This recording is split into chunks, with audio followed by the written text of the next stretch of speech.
Day 3 of Titans training camp out here. Chris Harris, Niki Lattarulo here at St. Thomas Sports Park. It was the first time we've gone inside because it was raining earlier. Yes, so it first was. time inside the bubble. What did you see? What jumped out to you today? I thought it was a lot easier to see what was going on because we were a lot closer than we have been. So you know who I was impressed by? Hassan Haskins. I thought he looked really good today. He made a couple great runs, and I think he looks very strong. I hadn't seen him up close like that, so I was impressed with him. The rookie, okay. Yes, very good. I thought he looked very good today. Nice, nice. The thing that I guess jumped out the most to me was just they actually did more team drills and more one-on-one contact drills than they've done so far. The linemen were going one-on-one, receivers and DBs were going one-on-one, and we actually got to get video of all of that, so we'll have that in the news tonight. So that was one thing that definitely stood out. Now, I was specifically looking at Harold Landry today. You know, the edge rusher just signed that big contract that's going to keep him here for a while. He had a career year, Pro Bowl year last year, just to kind of see how he's doing in camp. The word that Mike Vrabel uses and the word that Landry uses to describe himself is consistency, and that's really all you want from a player at this level, right? Yeah, no, I think all those position players that we haven't seen yet up close looked very good today. I also thought Traylon Burks looks good again. Yeah. I've been impressed by how he's looked the past 3 days compared to what people were expecting to see from him. So I think he looks a lot better. And then a lot of his teammates are saying that he looks in a lot better shape and that he's doing a lot better. Right, yeah, he's just stacking days, which is what you want out of the rookie after the way he came in OTAs and minicamp for sure. Another thing, you know, we keep talking about injuries, but there were so many guys last year that were injured. Exactly. Talked with Bud Dupree today, as well as Taylor Lewan. Taylor Lewan was coming back from an ACL last year.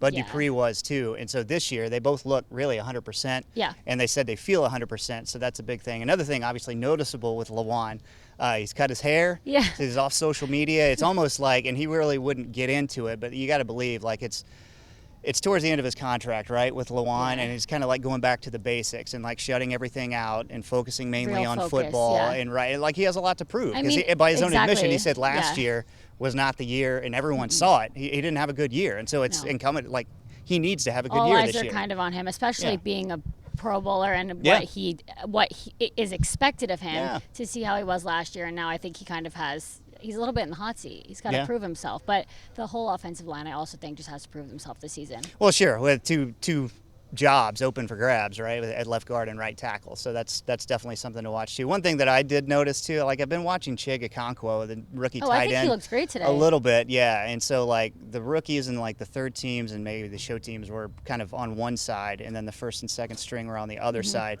So I caught a ball that Malik Willis threw to Chig in the back corner of the end zone that he dove and grabbed. That you're like, that's an NFL play. Yeah, no, I think he's looked really solid the past few days. I'm waiting to kind of hear from him what he has to say about like what it's like being out here.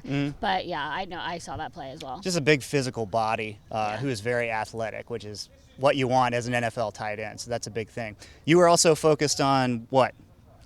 Oh, the Guardian cap. Yeah. So if you notice this season, different from last year, not everybody, certain position groups are wearing the Guardian caps, like waffle at practice looking helmet covers. Yeah. And we asked some of the players what they thought about it. Some of them said, we don't really notice it. Some of them said it's heavy. And some of them said they just think it looks funny, but it's to reduce impact. Right.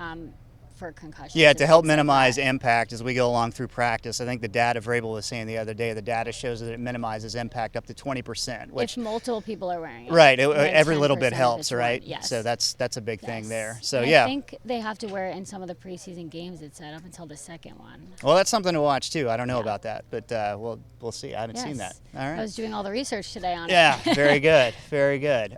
So yeah, back outside tomorrow. Hopefully, fingers crossed, fans are allowed in for the first time in 3 years. It'd be like around 200 or so, plus special guests. Not so much, because of restrictions that they want to keep people out, but like there's still construction going on, right? And so there's not a whole lot of space. So fans will get their first look, and Vrabel even said, he's excited about that too, right? Yeah, and I think you could just tell the families being here brings a different atmosphere because they haven't been able to do that. Absolutely. All right, that's day 3 of camp for the Web.